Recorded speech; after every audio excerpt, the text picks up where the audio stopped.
नमस्कार दोस्तों, Bharat selection wing लखपड़ा बाग बाराबंकी के ऑफिशियल चैनल पर आप सभी का स्वागत है। डिक्टेशन रामधारी गुप्ता, खंड 1, प्रतिलेखन संख्या 32, स्पीड 60।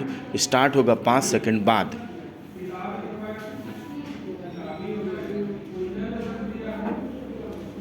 श्रीमान, मैं आपको बताऊंगा कि खेती में सुधार के बारे में हमारे कुछ लोगों का क्या विचार है। हमने विभिन्न दृष्टिकोणों से अलग अलग विचार किया है। विशेष रूप से सबसे ऊंची सीमा बांधने तथा सहकार के प्रश्न पर, किंतु हम अनुभव करने लग गए हैं कि दोनों का आपस में गहरा संबंध है। अगर हमारे देश में बड़े बड़े फार्म होते तो यह कल्पना की जा सकती है। भले ही आप इससे सहमत न हों कि उनका कार्य संचालन दक्षता से होता और उत्पादन भी बहुत बढ़ सकता और साथ ही साथ आधुनिक तौर तरीकों का विस्तार हो सकता। भारत की मूल समस्या यह है कि यहाँ जोत की भूमि छोटी है और टुकड़ों में बटी है। साधारण तौर पर मैं कहूँ कि यह 1, 2 या 3 एकड़ है। इतनी छोटी जोत की भूमियों से हमारे किसान अपना काम भर चला सकते हैं, लेकिन आधुनिक तौर तरीकों को अपनाने में बहुत कम प्रगति करेंगे। अब सबसे ऊंची सीमा बांध देने से ऐसा भी हो सकता है कि कुछ एक जो बड़े फार्म हैं उनमें काट छांट हो, जो कि प्रयोज्य भी है।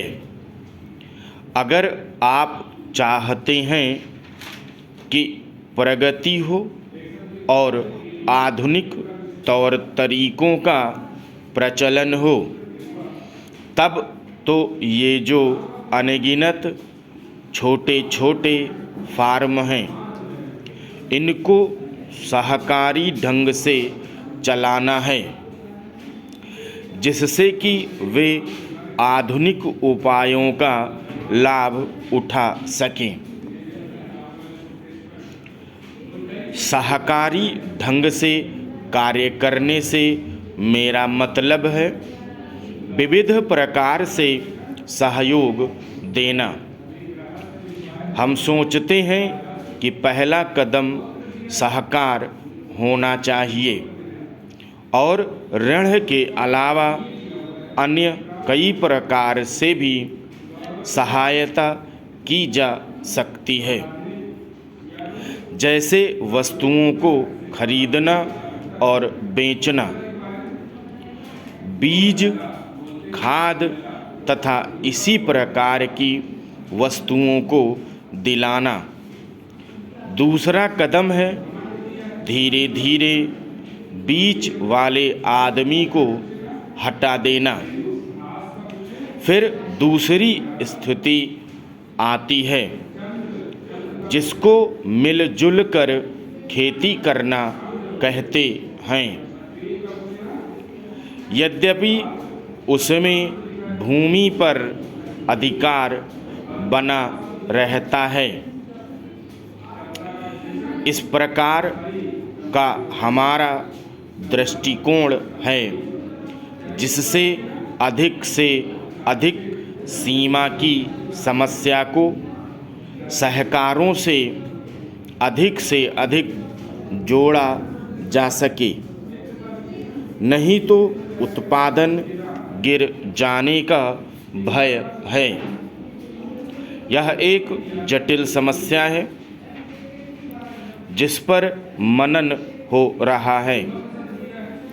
सहकार से मेरा मतलब एक गांव के सहकार से है और ज़्यादा से ज़्यादा 2-3 गांव का सहकार भी हो सकता है, यदि वे निकट से संबंधित हैं।